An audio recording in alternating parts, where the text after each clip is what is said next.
Apa sih yang diteliti dan kemudian berapa lama melakukan penelitiannya? Namanya binaural beats. Itu kami menguji 3 jenis binaural beats, yaitu alpha, beta, dan gamma. Kita biasanya sekolah offline ya biasa, terus tiba-tiba 2020 tiba-tiba semua online. Nah dari situ kita dengar banyak banget tuh masalah-masalah dari keluhan-keluhan dari teman-teman kita sekalian gitu.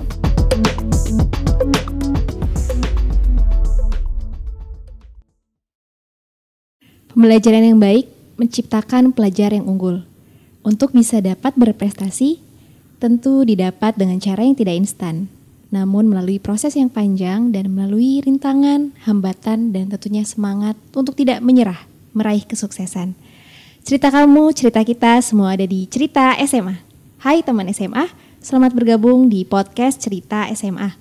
Bersama saya Laras yang akan menemani podcast Cerita SMA pada kali ini.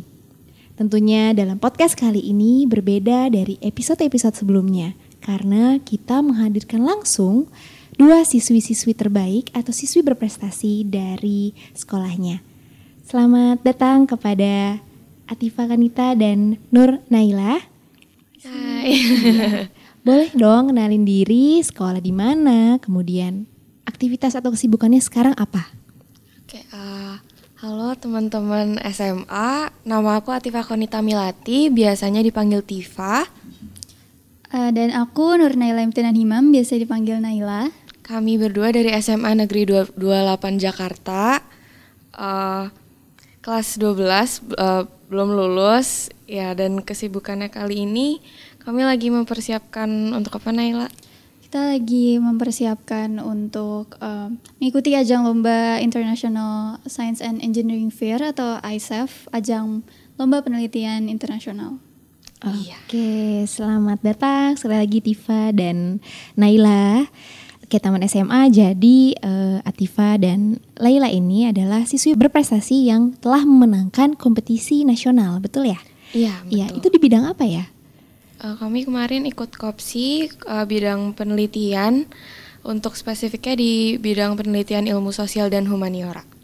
Oke, dulu mungkin kesibukannya apa? Maksudnya kenapa bisa tertarik untuk meneliti di bidang tersebut? Untuk kenapa sih kita waktu itu kepikiran untuk meneliti bidang di ilmu sosial dan humaniora ini sebenarnya dari kita biasanya sekolah offline ya biasa, terus tiba-tiba 2020 tiba-tiba semua online. Nah dari situ kita dengar banyak banget tuh masalah-masalah dari keluhan-keluhan dari teman-teman kita sekalian gitu. Kayak kok waktu kayak lebih nggak produktif ya kalau sekolah online, atau kayak kok aku lebih banyak terdistraksi oleh sosial media, oleh hal-hal lain di rumah gitu ya. Terus dari situ, nah kita barulah terinspirasi untuk menemukan solusi dari ini. Ya, jadi kita mencari solusi dari masalah-masalah yang juga sebenarnya kita alami dan kami yakin teman-teman SMA lainnya juga mengalami hal ini gitu. Tapi kayaknya untuk lebih detailnya nanti kita akan bahas. Oke, jadi pandemik itu bukan hambatan ya untuk bisa berkarya dan berprestasi dari rumah. Nah teman SMA, jangan kemana-mana karena kita masih akan berdiskusi dengan Tifa dan Naila.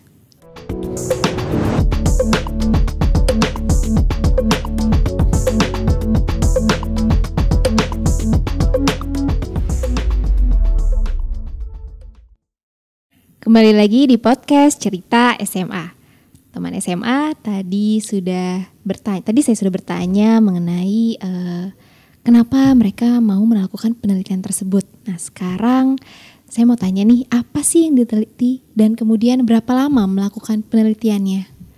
Jadi kami meneliti sebuah intervensi psikologi kognitif berbentuk audio, namanya binaural beats. Itu kami menguji 3 jenis binaural beats, yaitu alpha, beta, dan gamma, untuk mencari tahu yang mana sih yang paling efektif, yang memiliki efek paling signifikan untuk meningkatkan ability, kemampuan belajar siswa melalui mengukur working memory capacity.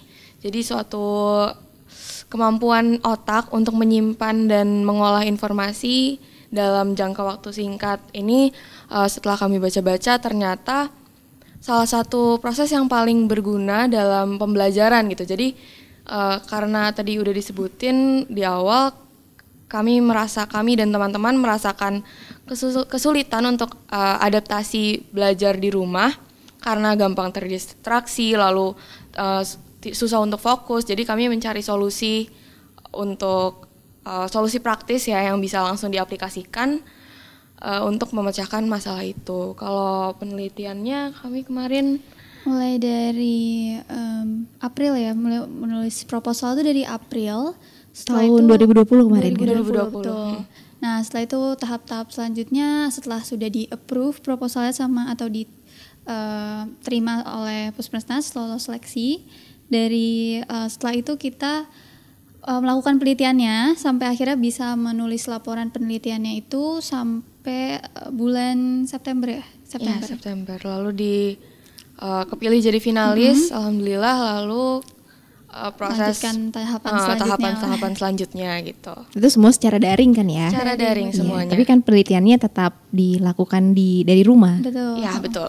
Oke. Dibimbing ada guru pembimbing kan? Iya, di sekolah ada guru pembimbing. Walaupun nggak bisa secara langsung konsultasi gitu, tapi tetap bisa daring. Iya, monitoring lewat Zoom gitu-gitu. Jadi penelitiannya ada 6 bulan kurang lebih. Ya, kurang lebih proses dari awal sampai dapat laporan hasilnya. Oh, nah, Tifa, Naila, ada nggak sih hambatan gitu, rintangan ketika melakukan penelitian tersebut? Mungkin ya di masa pandemik ini kendala lainnya apa?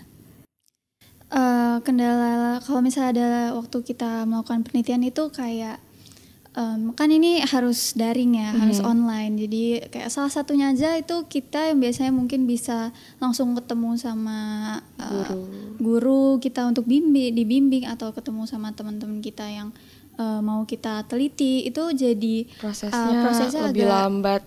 Ya, satu lebih lambat, terus kita kadang nggak bisa. Ada hal-hal yang bikin kita tuh kurang efektif gitu kalau secara daring, karena kita nggak bisa lihat kondisi secara langsung dan nggak bisa berkomunikasi secara langsung gitu.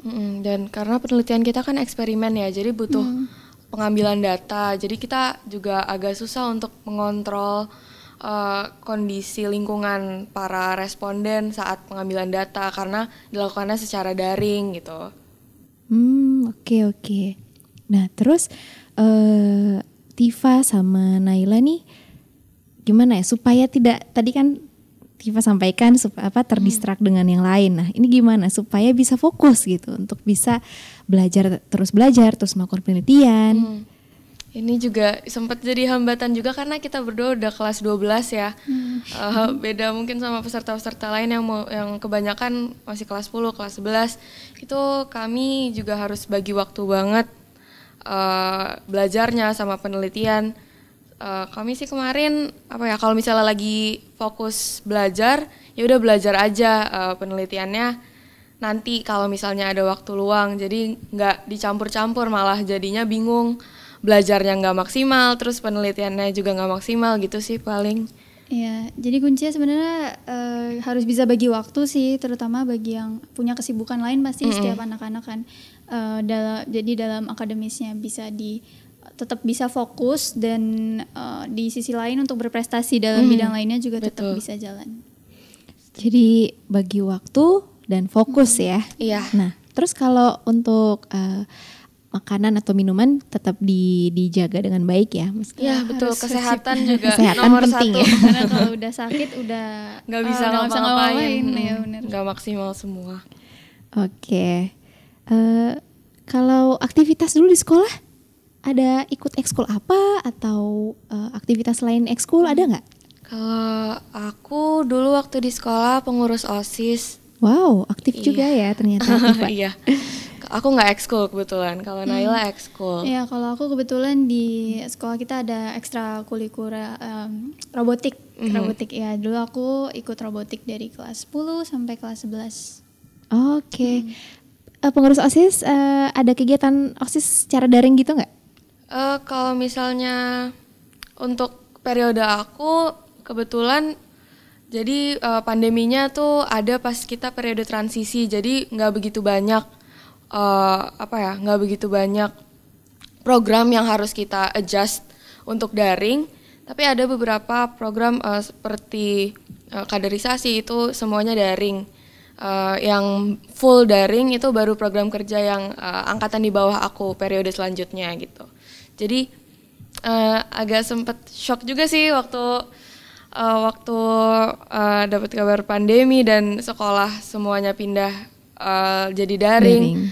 Ada beberapa program kerja yang nggak terlaksana karena untuk adapt ke daring itu cukup susah dan waktu kita nggak banyak. Jadi ya itu sih yang agak sedihnya, ada beberapa program kerja yang belum terlaksana, terus nggak bisa ketemu teman-teman lagi. Iya, nggak gitu bisa ya? ketemu teman-teman padahal tahun terakhir di Tahun sekolah, terakhir sekolah. Dan serah terima jabatan juga jadi daring. Nggak, feel-nya tuh nggak dapet. Betul, beda. Kalau Naila? Aku sama sih kebetulan, jadi waktu aku aktif di organisasi itu 2019 itu baru aktif ya. Jadi 2020 sebenarnya sudah pengalihan jabatan ke adik kelas gitu ya. Cuman tetap aja sih 2020 tuh ada beberapa program kerja robotik bahkan yang mungkin udah direncanain dari lama untuk dilaksanakan secara di sekolah, misalnya kayak workshop atau serah terima jabatan juga.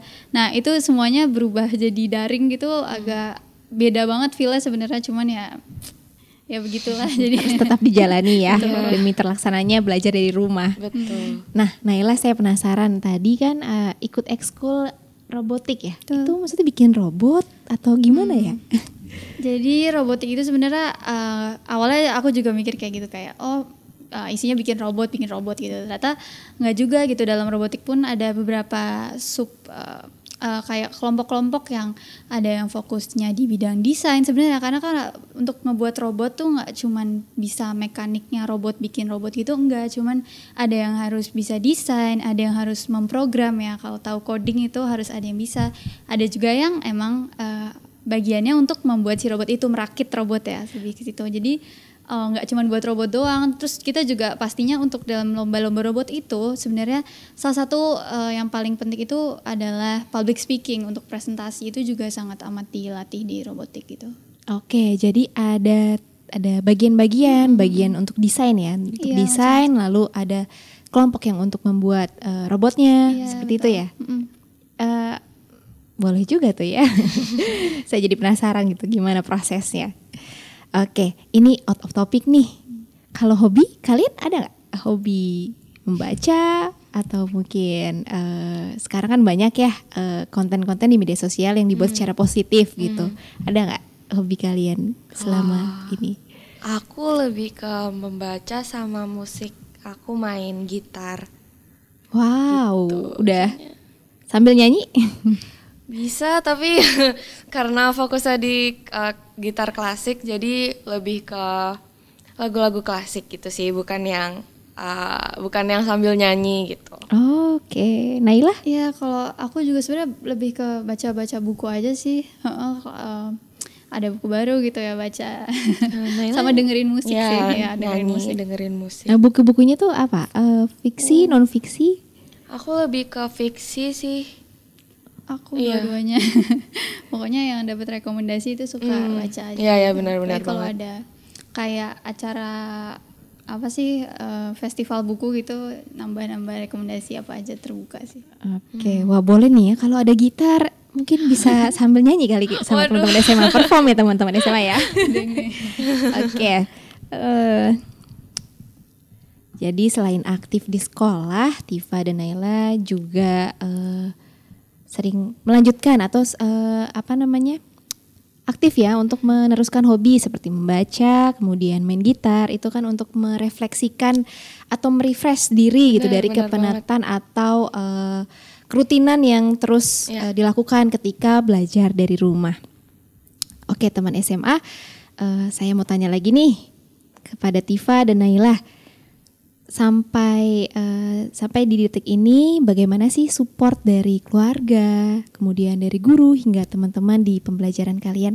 Tapi jangan dijawab sekarang karena kita akan jawab setelah segmen berikut ini.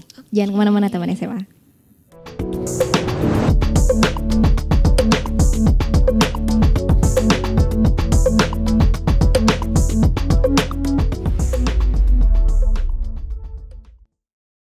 Oke teman SMA, kita lanjutkan pertanyaan yang tadi ya. Oke, bisa dijawab Tifa sama Naila bagaimana support dari teman, dari keluarga, atau mungkin dari pacar? Kalau misalnya support sih pasti dari keluarga nomor satu ya. Apapun yang kami lakukan pasti didukung sama orang tua dan keluarga lainnya. Kalau guru juga, ya guru juga pasti sangat mensupport. Ya apalagi kami juga di penghujung tahun-tahun kami di SMA kami juga ikut lomba, dan itu tadi sempat disebut juga susah untuk bagi waktunya, dan itu sekolah berperan banget sih untuk memberi pengertian. Ya memberi pengertian pada kami, tapi juga nggak membiarkan kami begitu aja, tetap dipantau, tetap dibimbing, tetap didampingi benar-benar. Ya terutama juga support dalam bentuk support mental gitu ya, karena pasti kayak tadi kita banyak banget tantangan tuh, pasti ada yang harus ngasih support secara mental gitu ya, mungkin kayak apalagi keluarga sih paling pasti kayak kalau udah down sedikit itu pasti mereka nyemangatin sih, nomor satu keluarga. Ya karena pasti naik turun ya, maksudnya kadang kita ada di posisi yang lagi down gitu, kita butuh support dari mereka, dan support mereka tuh sangat penting gitu untuk pembelajaran gitu ya. Terus motivasi terbesar kalian dari mana? Kalau motivasi sih walaupun lingkungan juga berperan banget, kayak teman-teman, orang tua, guru itu, tapi kalau aku sendiri sih merasa motivasi dari dalam diri sendiri itu paling berperan ya, kayak sadar kalau misalnya perlu ini, harus kayak gini, atau mau mencapai sesuatu, itu kan semuanya datangnya dari diri sendiri ya. Jadi itu sih yang paling kerasa, makin di ujung tahun SMA tuh makin menuntut diri sendiri untuk lebih baik gitu. Apalagi di akademisnya juga kebetulan di berprestasinya gitu. Jadi kalau kayak motivasi itu emang lebih baik tuh mengacu kepada diri sendiri gitu, kayak sebenarnya simpel aja, aku harus lebih baik dari kemarin, atau pengen bantu orang lain, cuman tetap kayak yang bisa memotivasi diri tuh ya diri sendiri gitu. Ya jangan terlalu mengacu ke orang lain gitu, nanti tahu limit diri sendiri. Yang tahu limit diri sendiri tuh ya kita sendiri. Jadi kayak terinspirasi dari mana aja bisa, dari lingkungan, dari orang-orang yang udah hebat, cuman ya kita harus nge-push diri sendiri dan mengimplementasikan itu gitu. Oke, ini belum udah punya pacar ya? Enggak. Kayaknya sekolah dulu. Oke, teman SMA bagus sekali ya, karena memang dari diri sendiri dulu ya, supaya kita bisa fokus gitu. Karena kalau sudah ada ada teman dekat gitu, jadi fokusnya terbagi malah ya. Oke, terus langkah kalian setelah ini sudah mendaftar di tempat kuliah atau seperti apa? Mau melakukan penelitian lagi atau gimana? Kalau untuk pendidikan lanjutan sih alhamdulillah kami berdua udah diterima di perguruan tinggi. Terus paling lewat jalur SNMPTN. Kemarin lewat jalur SNMPTN. Terus paling sekarang kami juga lagi mempersiapkan lomba internasional, membawa penelitian kami yang kemarin ke tingkat internasional. Ya, wow, dapat kesempatan. Alhamdulillah. Itu kapan lombanya? Apa yang internasional? Di bulan Mei ini ya. Sebentar lagi ya? Iya, sebentar lagi. Persiapannya sudah berapa persen? Tinggal 60, 70. Ya, tinggal 1 step lagi untuk habis itu penjurian. Ya, Semoga berhasil ya Tifa sama Naila ya, dan Amin, membawa terima nama kasih. baik Indonesia di kancah Amin, internasional. amin. Nah, Tifa, Naila, ada nggak nih pesan-pesan buat teman SMA supaya mereka bisa terus berprestasi dari rumah, berkarya dari rumah, jadi tidak leye-leye di rumah gitu kan. Kadang suka ada yang aduh males nih ngerjain PR atau ngerjain apa gitu. Ada nggak pesan-pesan buat teman-teman SMA yang saat ini sedang mendengarkan dan menyaksikan? Kalau dari aku buat teman-teman SMA yang mungkin masih kelas 10, 11, 12 ya, udah naik kelas atau yang baru mau masuk SMA, apa ya? SMA tuh kayak udah jadi gateway buat ke pendidikan yang lebih tinggi. Jadi nggak bisa lagi belajarnya tuh sama kayak yang di SMP, di SD gitu. Jadi menurut aku pribadi sih, pertama yang harus dilakuin selama di SMA tuh kenalin diri sendiri gitu, know yourself. Jadi cari tahu minat kalian apa, kesukaan kalian apa, biar nanti pas udah waktunya untuk memutuskan memilih jalan untuk kedepannya tuh nggak bingung lagi, nggak kelabakan gitu. Terus karena ini masih pandemi ya, masih daring, masih sekolahnya online, jangan jadi ini tuh malah jadi alasan buat malas-malesan gitu. Menurut aku sendiri banyak banget pelajaran yang bisa diambil semasa pandemi ini, semasa pembelajaran jarak jauh gitu. Dan kesempatannya juga nggak terus berhenti. Jadi kalau pesan dari aku sih, kalau misalnya ada kesempatan, jangan takut buat ngambil kesempatan itu, karena kesempatan nggak bakal datang 2 kali. Iya, betul. Itu beneran yang aku pelajarin banget di SMA. Dan kalian kalau jangan tunggu kesempatan datang itu juga, kayak at the same time coba untuk cari hal-hal yang bisa dieksplor untuk mengembangkan diri sendiri gitu. Jadi kalau misalnya nggak mau keluar dari comfort zone, kalau misalnya nggak mau nyoba hal-hal baru, tetap stuck di rutinitas, itu nggak bakal berkembang gitu. Dan itu juga nanti jadi rugi diri sendiri. Jadi menurut aku 3 tahun di SMA tuh cukup banget buat nge-expand networking, soft skill itu yes. Penting banget. Dan ya menggali minat itu sendiri sih. Iya, betul banget. Apalagi Mas Menteri kita juga menyampaikan gitu, berani bertanya, berani mencoba, dan berani berkarya. Iya, betul banget, setuju 100%. Karena ya nggak bakal tahu apa sih yang kita dapat dari mengambil kesempatan itu. Kemungkinan terburuk pun gagal itu nanti sebenarnya bakal jadi pelajaran banget. Kayak kita aja udah mengalami sendiri gitu, kayak sebelumnya pernah gagal, terus dari situ kita malah justru karena gagal kita jadi belajar gitu loh. Apa sih yang salah dari gagal kemarin sebenarnya, dan di kesempatan selanjutnya kita menggunakan pelajaran itu untuk diimprove banget. Jadi kayak misalnya sebelumnya kita gagal karena kurang tepat bagi waktu, atau sasarannya kurang tepat gitu, kayak kadang terlalu banyak terlalu banyak rencana, terlalu banyak ini, kurang tahu limit kita di mana gitu. Nah, di kesempatan selanjutnya kita ningkatin di situ, memperbaiki semuanya. Nah, terus ternyata udah langsung mendapatkan sesuatu yang lebih gitu. Jadi udah ambil aja kesempatannya. Kalau gagal, worst case itu gagal, dan itu pun bakal sebenarnya bermanfaat banget. Sebenarnya gagal tuh beneran nggak ada ruginya sama sekali. Benar. Jangan pantang menyerah ya. Jadi kalau gagal coba lagi, coba betul, terus. Karena kayak kalau misalnya kita nggak ambil kesempatan itu, kita nggak bakal tahu ada peluang apa aja sih kita.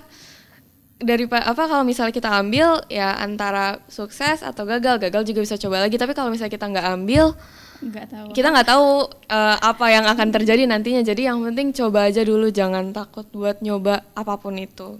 Oke, obrolan kita menarik sekali ya. Betul. Teman SMA, karena kita bisa mengambil pelajaran dari apa yang Tifa dan Naila sampaikan. Kalau boleh saya rekap lagi, jadi selama ini, selama belajar dari rumah, walaupun ada hambatan ketika pandemik gitu, ketika sudah susah untuk bertemu tatap muka dengan guru atau dengan teman-teman lainnya, tapi Tifa dan Naila membuktikan bahwa mereka bisa tetap berprestasi dan berkarya dari rumah. Jangan lupa untuk terus fokus, kemudian mengenali diri sendiri, apa saja yang kita minati dalam pembelajaran, entah itu bisa penelitian atau mungkin bisa seni dan lain-lain ya, karena kita memang harus tahu nih diri kita sendiri ini tertarik pada bidang apa, karena tidak semuanya di bidang penelitian itu bagus atau memang bidang bakatnya di situ, malah bakatnya ada di seni atau di bahasa Inggris, debat dan lain-lain gitu. Jadi kita memang harus mengetahui diri kita sendiri dan tentunya harus fokus, terus belajar dan jangan pantang menyerah. Kemudian jika ada teman SMA yang kesulitan, tentunya kan bisa bertanya kepada guru, pembimbing, kemudian support system dari keluarga, dari teman, dari lingkungan sekitar, yang pastinya support system yang baik akan membuat kita menjadi semangat dan terus tidak pantang menyerah ya, menggapai mimpi kita. Jangan lupa juga untuk mengambil kesempatan dan peluang, karena kesempatan tidak datang 2 kali. Kalau datang 2 kali, diambil lagi teman SMA.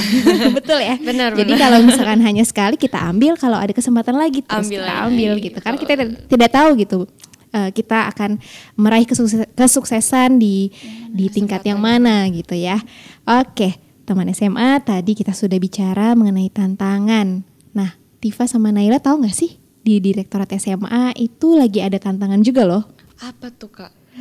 Jadi Naila tahu nggak tantangannya apa? Nggak tahu apa tuh. Oke. Jadi nih tantangannya ini Direktorat SMA membuat tantangan inovasi siswa SMA namanya Thanos. Oh, Thanosnya bukan Thanos yang ada di film itu ya. Jadi Thanos ini adalah tantangan inovasi siswa SMA yang diperuntukkan untuk siswa kelas 10 dan kelas 11 gitu. Oke. Jadi yang kelas 12? Nah, kelas 12 bisa bantu adik kelasnya. Jadi mendampingi adik-adik kelasnya untuk mengikuti untuk mendampingi mereka ya. Jadi tantangan ini adalah diperuntukkan untuk siswa SMA dan sederajat untuk membuat sebuah inovasi dari rumah berupa video kreatif dan lagu jingle. Gitu. Keren. Nah, teman SMA lebih lengkapnya bisa teman SMA lihat di laman Direktorat SMA atau di akun Instagram Direktorat SMA. Jangan lupa ya, Thanos tantangan inovasi siswa SMA. Bukan Thanos yang lain. Oke, teman SMA, tidak terasa kita sudah ada di penghujung acara. Terima kasih sekali lagi ya Tifa dan Naila yang sudah hadir di dalam podcast kali ini. Terima kasih kembali.